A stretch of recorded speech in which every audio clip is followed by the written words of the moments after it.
Bismillahirrahmanirrahim. Assalamualaikum warahmatullahi wabarakatuh. Alhamdulillah rabbil alamin.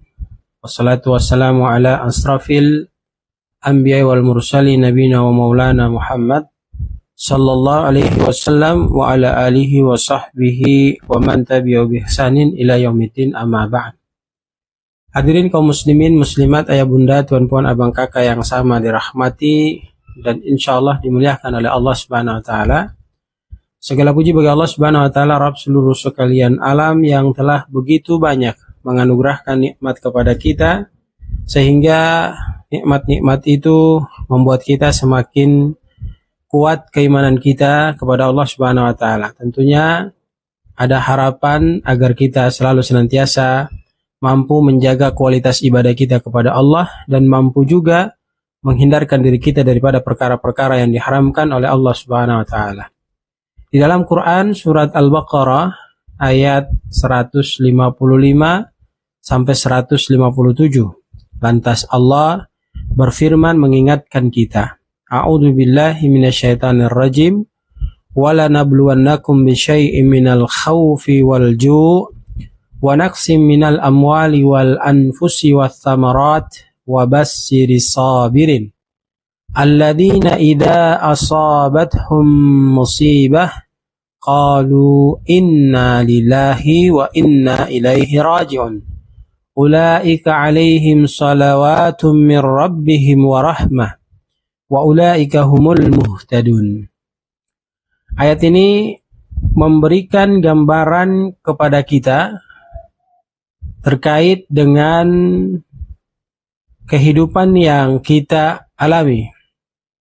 Allah tegaskan, sungguh kami akan menguji kepada kamu sekalian sedikit minal khauf, dari ketakutan, walju, kemudian kelaparan, wa naqsi minal amwal, lalu kekurangan harta, wal anfus, jiwa, wathamarat, dan buah-buahan, wabasyiri sabirin, dan sampaikan kabar gembira kepada orang-orang yang sabar. Dalam hal apa? Ya, mendapatkan ujian ketakutan, mendapatkan ujian kelaparan, mendapatkan ujian kekurangan harta dan jiwa serta buah-buahan. Lalu Allah tegaskan, alladzi idza asabathum musibah qalu inna lillahi wa inna ilaihi raji'un, yaitu orang-orang yang apabila mereka ditimpa musibah maka mereka berkata inna lillahi wa inna ilaihi raji'un, sesungguhnya kami adalah milik Allah dan kepadanya kami dikembalikan. Ulaika alaihim salawatu min rabbihim wa rahmah wa ulaika humul muhtadun, mereka itulah orang-orang yang mendapatkan keberkahan dari Allah Subhanahu wa taala, keberkahan yang sempurna, rahmat yang sempurna dari Tuhan mereka, karena mereka adalah orang-orang yang nanti kemudian ketika mereka sabar maka mereka akan mendapatkan petunjuk. Hadirin yang berbahagia, ayat ini menegaskan kepada kita pertama tentang kualitas kesabaran kita dalam menghadapi musibah yang Allah berikan kepada diri kita. Kemudian kekuatan iman kita juga harus kita perhatikan ketika musibah itu Allah berikan kepada diri kita. Karena dua hal ini sangat penting dalam menghadapi musibah yang Allah berikan dalam perjalanan kehidupan kita. Iman dan sabar adalah hal yang harus kita kedepankan ketika kita mendapati musibah. Lalu pertanyaannya adalah, teman-teman yang sama dirahmati dan dimuliakan Allah Subhanahu wa taala, hikmah di balik musibah yang Allah berikan kepada kita itu apa saja? Artinya seseorang ketika dia itu mendapati musibah yang berat, musibah yang sulit, ya, dan rata-rata kita semuanya tidak menerima kondisi demikian.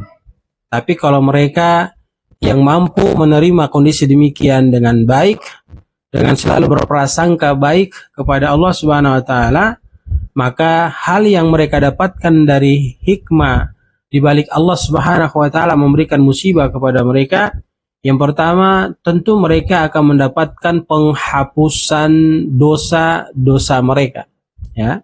Karena musibah yang menimpa seorang muslim adalah bentuk penghapusan dosa. Ini adalah bentuk kasih sayangnya Allah Subhanahu wa taala kepada hambanya, ya. Dibersihkan dari kesalahan dan dosa masa lalu.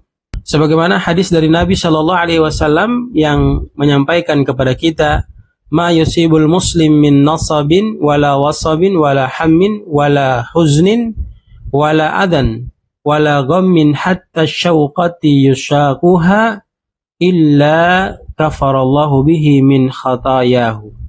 Rasulullah SAW menjelaskan kepada kita tidak ada suatu musibah pun, ya, yang menimpa seorang muslim, baik itu berupa keletihan, kemudian penyakit, kecemasan, kesedihan, kesakitan, atau bahkan duri yang menusuk pada dirinya, kecuali Allah Subhanahu wa taala akan menghapuskan kesalahan-kesalahannya.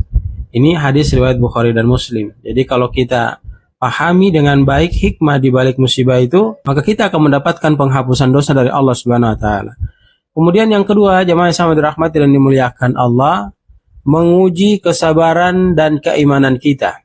Ya, musibah juga merupakan ujian dari Allah untuk menguji sejauh mana kesabaran dan keteguhan iman kita, ya, dengan musibah yang Allah berikan pada diri kita.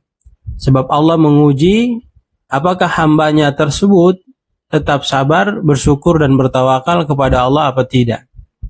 Di dalam Quran yang sudah kita bacakan, pada Quran surat Al-Baqarah ayat ke-155 itu dijelaskan kepada kita, wala nabluwannakum bisyai'in minal khauf wal ju' wa naqsim minal amwali wal anfusi was samarat wa basyyiris sabirin.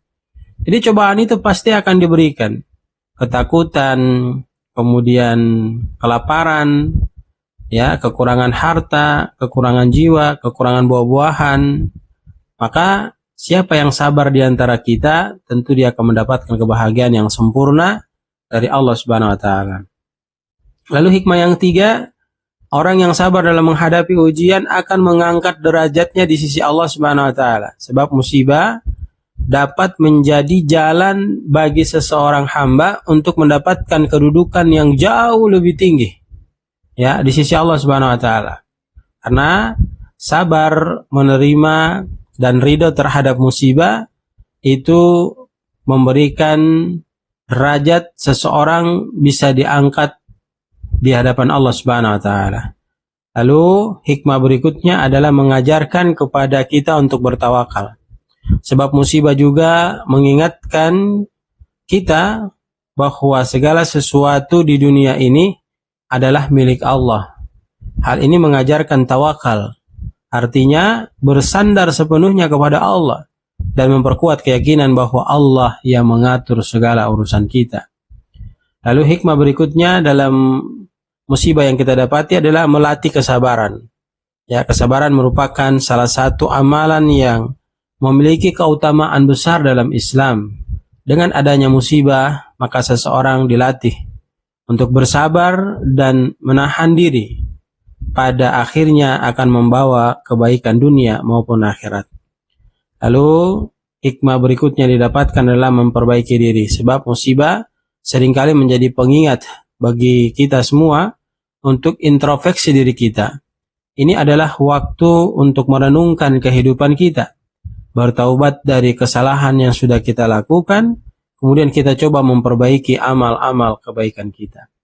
Lalu hikmah yang berikutnya adalah mendekatkan diri kepada Allah.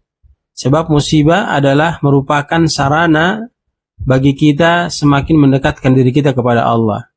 Ya, bagi kita semakin memperbanyak doa kita kepada Allah.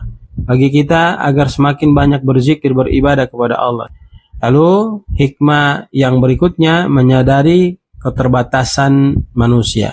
Artinya musibah mengajarkan bahwa manusia memiliki keterbatasan dan hanya Allah satu-satunya yang memiliki kekuasaan penuh atas segala sesuatu. Ini menumbuhkan sikap rendah hati dan kesadaran bahwa segala yang ada di dunia ini sementara sifatnya. menguatkan solidaritas sosial. Saat musibah datang, umumnya akan ada bantuan dari saudara-saudara seiman, sehingga memperkuat rasa persaudaraan, solidaritas, dan empati di antara sesama manusia. Kemudian hikmah berikutnya adalah untuk sebuah bekal dari Allah kepada diri kita agar kita mampu mempersiapkan bekal itu untuk kematian dan akhirat kita. Sebab kita pahami bahwa seringkali musibah mengingatkan manusia akan hakikat kehidupan dunianya yang sementara bersifat fana dan mempersiapkan dirinya untuk kehidupan yang lebih kekal kelak di akhirat. Ini menjadi peringatan agar manusia tidak terlena dengan dunia dan selalu mempersiapkan bekal untuk akhiratnya. Itu teman-teman yang sama dirahmati dan dimuliakan Allah Subhanahu wa taala terkait ya kita memang selalu senantiasa mendapatkan musibah, tapi jangan kita lihat dari musibah yang Allah berikan kepada diri kita. Namun kita coba merenungkan hikmah dari musibah yang Allah berikan kepada diri kita, dan kita sudah sebutkan begitu banyak hikmah yang Allah warnai dalam perjalanan kehidupan kita ketika kita benar-benar ya meresapi, memahami konsep daripada musibah itu dengan pikiran positif dan terus berpikir bahwa semua itu adalah merupakan bukti kasih sayangnya Allah kepada diri kita. Semoga bisa memberikan manfaat kepada diri kita semua. Barakallahu fikum, jazakumullah khair. Subhanakallahumma bihamdika nasyhadu an la ilaha illa anta nastaghfiruka wa natubu ilaik. Billahi taufiq wal hidayah. Assalamualaikum warahmatullahi wabarakatuh.